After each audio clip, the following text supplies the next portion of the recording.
Vou trazer curiosidades, bastidores, análises e teorias bem profundas sobre o estranho mundo de Jack. Bom, para começar toda a história, o início do estranho mundo de Jack, ele não era um roteiro gigante, mas sim um poema de apenas 3 páginas escrito por Tim Burton em 1982. Bom, e na época Burton trabalhava como animador dos estúdios Disney e teve um período que ele se sentia artisticamente mais triste pelo estilo tradicional da empresa e assim teve a inspiração que surgiu sobre uma observação cotidiana. Ele estava andando ali pela sua cidade e acabou encontrando a transição das decorações de Halloween para os de Natal. E assim ele viu aqueles 2 temas unidos, achou interessante e teve essa ideia, O Estranho Mundo de Jack. Bom, mas é interessante que esse filme teve a direção de Henry Selick. Porque o Tim Burton, ele estava profundamente envolvido na pré-produção de filmagens de Batman, O Retorno. E como a técnica stop motion é um processo extremamente lento e exigente, era impossível para Burton estar fisicamente presente no set diariamente. E assim tivemos o Henry Selick que utilizou de toda a visão de Burton, deixando o Tim Burton com um controle estético absoluto.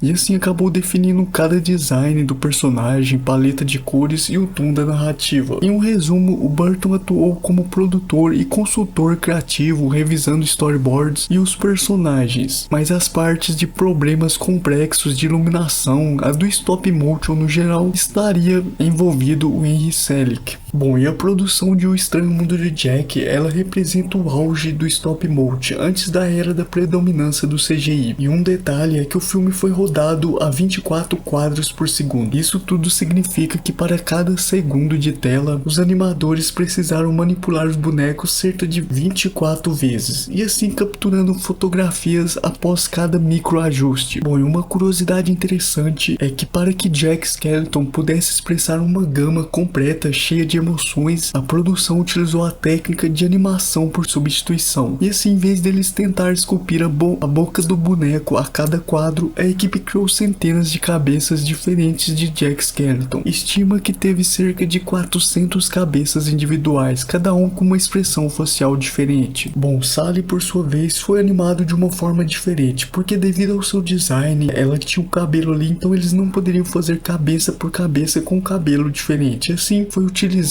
apenas a estrutura facial que foi mudada, e a parte inferior do seu rosto era trocada enquanto a parte superior permanecia fixa. É interessante que a cidade de Halloween Town, ela tematicamente no filme transcende a estética de um feriado e também aborda até uma crise existencial profunda, onde Jack Skellington quer o rei das abóboras e o ápice da perfeição daquele domínio que ele tem. No entanto, o roteiro ele apresenta a cidade de Halloween como uma metáfora da rotina exaustiva, onde Jack sofre do que hoje podemos chamar de burnout criativo. E assim mesmo ele sendo aclamado e vivendo naquele mundo que ele domina, ele sente um vazio interior. E a obsessão pelo Natal dele, uma tentativa desesperada de encontrar um novo propósito, onde Jack tenta aplicar a lógica do Halloween ao Natal. E assim o arco de Jack no filme é uma jornada de autodescoberta, através de vários fracassos, e ele precisa destruir o Natal para entender que sua verdadeira essência e valor residem em quem ele é, e não apenas no que ele faz. Bom, mas sobre o design gótico cartoon, que é bem interessante, esse estilo visual de O Estranho Mundo de Jack é definido por uma regra bem fundamental e básica, que é estabelecida por Tim Burton, onde a gente vê que a arquitetura da cidade de Halloween é propositalmente torta, com prédios que parecem se inclinar uns sobre os outros, e isso tudo acaba criando uma sensação de instabilidade e fantasia. E uma curiosidade é que esse design gótico cartoon, ele foi inspirado nos rascunhos originais que o Tim Burton fez quando estava na Disney. Bom, uma curiosidade interessante sobre a personagem Sally é que ela é frequentemente analisada como a personagem mais complexa e emocionalmente inteligente do filme. Ela foi criada pelo Dr. Finkelstein e ela é uma espécie de monstro do Frankenstein feminina, e ela é fisicamente composta por pedaços e costurado de diferentes corpos. No entanto, a sua natureza artificial é o oposto de sua personalidade. Sally muitas vezes demonstra ser movida pela intuição e pela empatia, e assim no filme ela meio que representa o coração e a razão, e ela é a âncora humana em um mundo cheio de monstros bizarros. Bom, e o Dr. Frankenstein, falando um pouco sobre ele é o arquetipo de cientista maluco e também serve como uma representação representação sombria de uma figura paterna tóxica e possessiva, e a relação dele com a Sally é pautada pelo isolamento e pela negação da autonomia, onde tecnicamente o design do personagem é uma metáfora visual para sua natureza. E assim ele vive ali no seu próprio mundo, na sua própria mente, e tenta forçar todos ao redor a obedecer aquela lógica maluca e bizarra que ele tem. Bom, e agora por uma parte de curiosidade,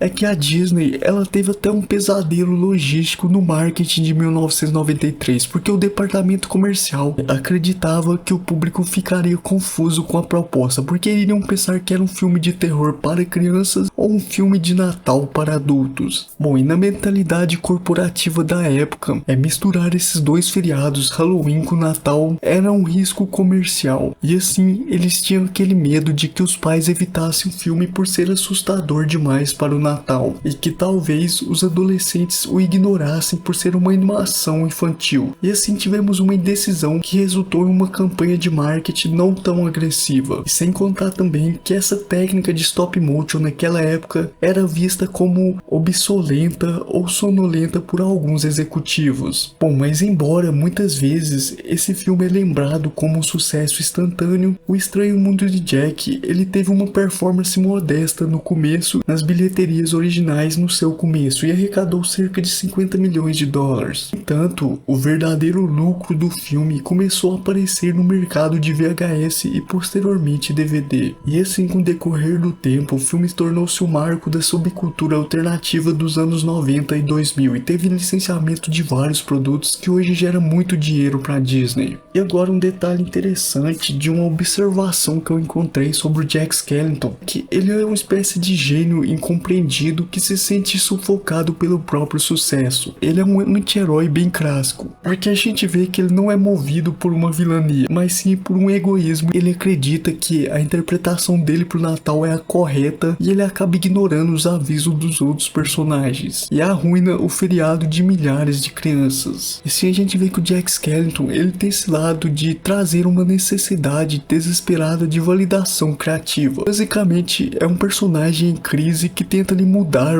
de gênero, mudar a atuação dele, porém falha de uma forma catastrófica, e toda essa complexidade psicológica, o equilíbrio dele entre o carisma de um líder e também a parte de um obcecado, lunático, faz de Jack um dos personagens bizarros e ao mesmo tempo bem complexo da Disney. Curiosidade bem interessante é que por trás da imagem de Jack Skellington, aquela que ele aparece contra a lua cheia gigante, no topo de uma colina, ela é uma das composições visuais mais famosas da história da animação. E essa foto, ela tem o intuito de passar para quem vê ela, apresenta ali o estado mental de Jack, toda a confusão, simboliza a descida dele à loucura. Bom, também temos uma teoria da incompreensão dentro do Estranho Mundo de Jack. Se a gente analisar profundamente, temos uma teoria de que Jack Skellington, ele jamais compreendeu o que é o Natal. Ele aborda o feriado de uma perspectiva puramente materialista e científica. Bom, e acaba que no final do Jack Skellington a gente tem a autoaceitação absoluta. Naquele momento técnico e narrativo, ele não se lamenta pelo fracasso, mas sim ele celebra o fato de que tentou o seu melhor, e ele percebe que seu erro não foi ser quem ele é, mas tentar ser algo que ele não nasceu para ser. E assim temos a redenção de Jack quando ele salva o Papai Noel do Oogie Boogie e ele retoma seu posto como rei das abóboras com uma energia renovada. E assim todo aquele ciclo se fecha porque o Jack, ele não se torna o homem do Natal, mas sim ele traz uma pequena bagagem dessa nova experiência para o seu próprio mundo. E assim quando a neve cai em Halloween Town no final, é um sinal de que os dois mundos podem coexistir e se respeitar e que cada um deve brilhar em sua própria escuridão. Jack, ele aceita aquele vazio existencial e o preenche com o amor de Sally. Bom, mas enquanto filmes de animação do início dos anos 90 hoje parecem datados, O Estranho Mundo de Jack continua visualmente impecável. Isso tudo é devido a essa técnica prática do stop motion. Todos esses objetos físicos, as luzes reais e os cenários construídos à mão, sem contar que o filme possui uma qualidade orgânica que o CGI luta a replicar, e toda a textura, as pinturas texturas e a profundidade de campo real dão ao filme uma alma que transcende o tempo. Bom, e esse filme ele é um âncora em uma estética expressionista e uma narrativa bem interessante. Ele é um filme que prova que a dedicação extrema a cada detalhe manual cria uma obra que é eternizada para sempre. Bom, então é isso, esse foi o vídeo sobre Jack Skellington, esse filme interessante que utiliza técnicas de stop motion e com personagens bem complexos. Então eu quis trazer nesse vídeo curiosidade, bastidores e alguns detalhes desse tipo. Bom, então é isso, muito obrigado por ter assistido e tchau.